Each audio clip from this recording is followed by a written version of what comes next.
अस्सलामुअलैकुम दोस्तों, फ़कीर सिकंदर अली दोस्तरानी तव्हांजे ख़िदमत में हाज़िर आहियां। दोस्तों, अॼु असां मौज़ू खणी आयासीं इल्म वही जे ज़रिए नबी करीम सल्लल्लाहु अलैहि वसल्लम खे इल्मु ॾिनो वियो ऐं इल्मु अता कई वई।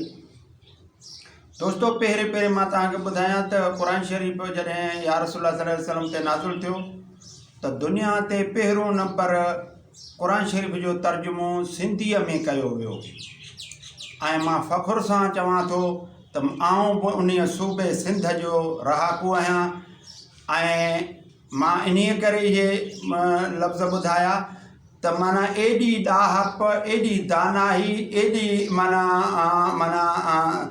दानश्वरी सिंधीअ क़ौम खे अल्लाह साईं अता कई, छो त सिंधीअ ई पहिरें क़ुरान शरीफ़ जो तर्जुमो कयो। दोस्तों, हाणे मां तव्हांखे ॿुधाइणु चाहियां त क़ुरान शरीफ़ जे तर्जुमे खे टिनि चइनि पहलुनि खां ॾिसणु घुरिजे। हिकु त नहव ऐं मंतिक ऐं ग्रामर ऐं माना चौथों सर्फ़ नहव ऐं ग्रामर ऐं मंतिक, इन्हनि जे लेवलनि सां असां सही नमूने सां क़ुरान शरीफ़ जे अखरनि खे मां अखर उचारियूं। सिर्फ़ु तोते वांगुरु ईअं न त तोते खे पढ़ाए बाबा टिल्लू वलू तो रॻी टिल्लू वलू पियो चए, हिते सिर्फ़ु तर्जुमे खे बसि माना सिर्फ़ु करे था वञनि, तर्जुमो बसि उन ते बीही था रहनि। बाबा तर्जुमे खे लोचणु घुरिजे। क़ुरान शरीफ़ में आयत आहे त हीउ क़ुरान शरीफ़ दाना ऐं हिकमत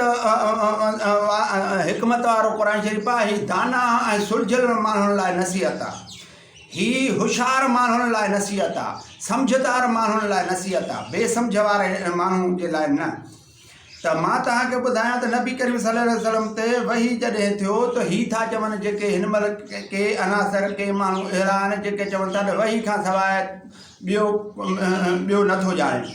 हाणे मां त उन्हनि खे चवणु थो चाहियां त भला ॿियो बि को इल्मु इन वही खां सवाइ वॾो इल्मु आहे छा? सुवालु हिकिड़ो कर माना थिए थो त भला छा वही खां सवाइ अञा ॿियो बि इल्मु वॾो आहे छा? जेको ही माना 12, 14, 15 साल पढ़े थो ऐं ग्रेजुएशन थिए थो, छा इहो बि पाण खे दाना ऐं अकुलमंद ऐं होशियारु ऐं ॾाहो थो सम्झे त मां हेतिरो पढ़ियलु आहियां ऐं माना हिकिड़ो दस्तार फज़ीलत लाइ वञी 8 साल माना मदरसनि में पढ़े थो, उहो पाण माना चए थो मां हेॾो होशियारु ऐं हेतिरो ॾाहो ऐं हेॾो माना अकुल वारो ऐं फ़हम वारो आहियां। छा जंहिंखे माना वही जे ज़रिए अल्लाह जे तरफ़ां जेको इल्मु मिले, जेको हिन सॼो इल्मु पलटियो वञे सीने में, छा उहो इल्मु घटि आहे?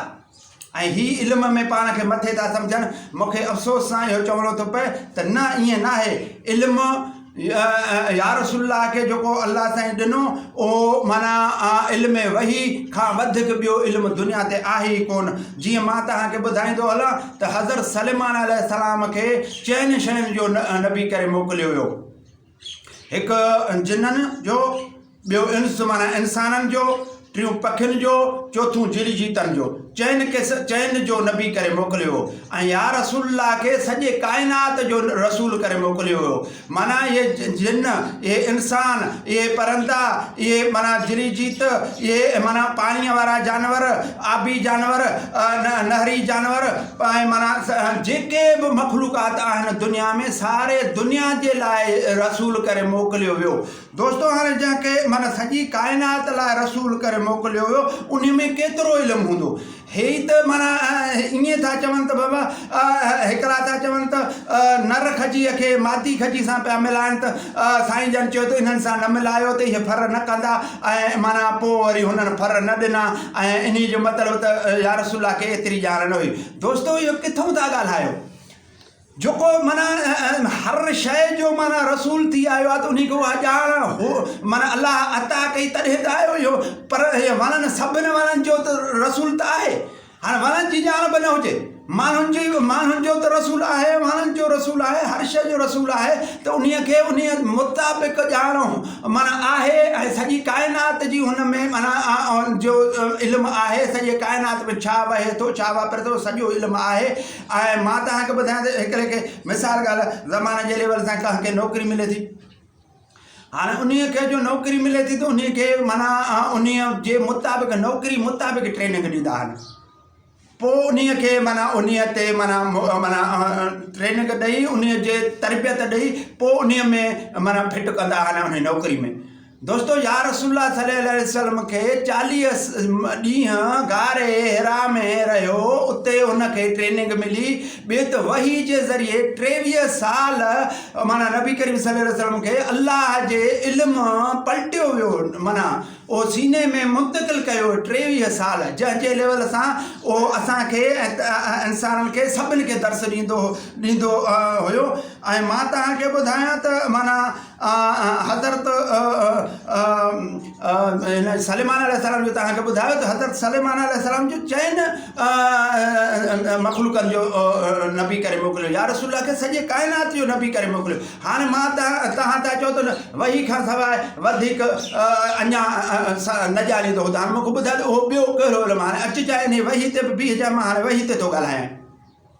दोस्तो वही जो मुराद त माना मार्फत विच में मार्फत अल्लाह होॾो अल्लाह हेॾो या रसूलुल्लाह विच में टे जी मार्फत वही जी मार्फत हाणे असांखे बि मार्फत वठिणो पवंदो अल्लाह ॾे मार्फत सां अल्लाह सां मिलंदासीं पोइ हुन औलिया अल्लाह जो मार्फत वठूं बुज़ुर्ग जो वठूं गौस जो वठूं कुतुब जो वठूं कंहिं नबी जो वठूं कंहिं रसूल जो वठूं मार्फत खां सवाइ न मिल माना अल्लाह ताईं नथा पहुची सघूं छो त वही माना टियों विच में मार्फत विच में यानी या रसूलुल्लाह ऐं अल्लाह ॿिन्हिनि जे विच में वही माना टियों विच में ॿिनि जे विच में टियों वही माना टियों हुजणु लाज़मी आहे माना मार्फत हुजणु लाज़मी आहे हाणे मार्फत हुजणु लाज़मी आहे हाणे वरी हिकिड़ी आयत आहे उन में अल्लाह साईं चए थो त ए पैगंबर तूं हुननि खे ॿुधाए त मूंखां सॾींदड़ जो सॾु वर्णायां थो ऐं ॿुधां थो उन्हनि जो वर्णायां बि थो हाणे इहा आयत जो नाज़ुल थी तव्हां ईअं चवंदो त अल्लाह सां असां डायरेक्ट टालिंग करे था सघूं असां अल्लाह खे डायरेक्ट चई था सघूं बिल्कुलु तव्हां चई था सघो तव्हां चयो आहे हाणे तव्हां हिकिड़ो कमु अल्लाह जे आॾो रखियो आहे हाणे तव्हां ॿुधायो त अल्लाह उन कम जे लाइ तव्हांखे छा चयो त तुंहिंजो कमु थींदो या घणनि ॾींहंनि खां पोइ थींदो या तो वारो कमु हो पेंडिंग में रखियो वियो 3-4 महीननि जे लाइ इहो रूहानियत वारे खे ख़बर पवंदी ॿी ॻाल्हि मां तव्हांखे ॿुधायां जेको रूहानियत रखे थो जेको रूहानियत जो इल्मु हासिलु करे थो उन खे ख़बर पवंदी त अल्लाह ही मूं वारो कमु केतिरनि ॾींहंनि लाइ डिले कयो छा 2-3 महीननि लाइ डिले कई या इहो नामंज़ूर कई या इहो मंज़ूर कई या इहो 2-3 महीननि लाइ इन खे पेंडिंग में रखी उहा तॾहिं ख़बर पवंदी दोस्तो हाणे तव्हां इन आयत ते अञा मां तव्हांखे वधीक ॿुधाईंदुसि इन आयत ते जंहिंमें चयो अथनि मां सॾींदड़ जो सॾु ॿुधां थो ऐं मां वर्णायां थो हाणे इन ते पहिरें या रसूलुल्लाह सल्लल्लाहु अलैहि वसल्लम माना उन ते अमल कयो इन जो मतिलबु त डायरेक्ट डालिंग डायरेक्ट वास्तो डायरेक्ट सिस्टम हाणे इन ते पहिरें या रसूलुल्लाह अमल कयो अल्लाह सां डायरेक्ट डालिंग अल्लाह या रसूलुल्लाह कयो ऐं उन डायरेक्ट डालिंग जे लेवल सां अल्लाह साईं खां कमु माना पंहिंजो कमु वरितई अल्लाह ही सॼे काइनात खे हलाइण वारो सिस्टम हलायईं ऐं सॼे काइनात लाइ जेको निज़ाम आंदई इहो सॼो इन लेवल सां हाणे तव्हांखे ॿिनि ॻाल्हियुनि मां हिकिड़ी मञणी पवंदी या न त वही वारी ॻाल्हि त वही वारी ॻाल्हि त विच में माना मार्फत आहे वही जो मतिलबु माना विच में मार्फत ॿिनि जे विच में टियों जी ज़रूरत माना मार्फत जी ज़रूरत हाणे या मार्फत वारी ॻाल्हि ते बीहो त वही माना टियों शइ वठिणो पवंदो मार्फत जेकॾहिं न त डायरेक्ट इन आयत ते अॻु में या रसूलुल्लाह सल्लल्लाहु अलैहि वसल्लम माना अमल कयो ऐं डायरेक्ट सिस्टम या रसूलुल्लाह जो हो अल्लाह सां रूबरू हम कलाम रूबरू सिस्टम खे हलाइण दोस्तो मां इहो तव्हांखे ॿुधाइण थो चाहियां त इल्मु सम्झो इल्म खे माना इल्मु वसी आहे उन वसीअ खे माना तव्हां तर्जुमे खे ऐं सर्फ़ नहव ऐं ग्रामर ऐं मंतिक इन्हनि 4 शयुनि सां भेटाए तव्हां उन खे निचूड़े उन मां अखर निकिरंदा आहिनि अखरनि मां अखर उचारबा आहिनि दोस्तो तव्हां था चओ त वही खां सवाइ ॿियो नथो उचार वही खे ई तव्हां न सम्झी सघिया आहियो वही जो मतिलबु त विच में मार्फत ॿिनि जे विच में 3 शइ हुजणु लाज़मी आहे हाणे जेकॾहिं तूं उन खे नथो मञी ऐं चई थो त हू माना मां अलाह खे डायरेक्ट सॾु कयां त इन आयत ते पहिरें या रसूल अमल कयो त अलाह सां डायरेक्ट सिस्टम या रसूल जो थियो आहे। हाणे तव्हां जेकॾहिं हाणे मञो त या रसूल जो डायरेक्ट सिस्टम अलाह सां, या हू मञो त विच में माना मार्फत आहे। हाणे ॿिन्हिनि मां हिकिड़ी शइ खे मञणो पवंदो। महिरबानी, अस्सलाम वालेकुम।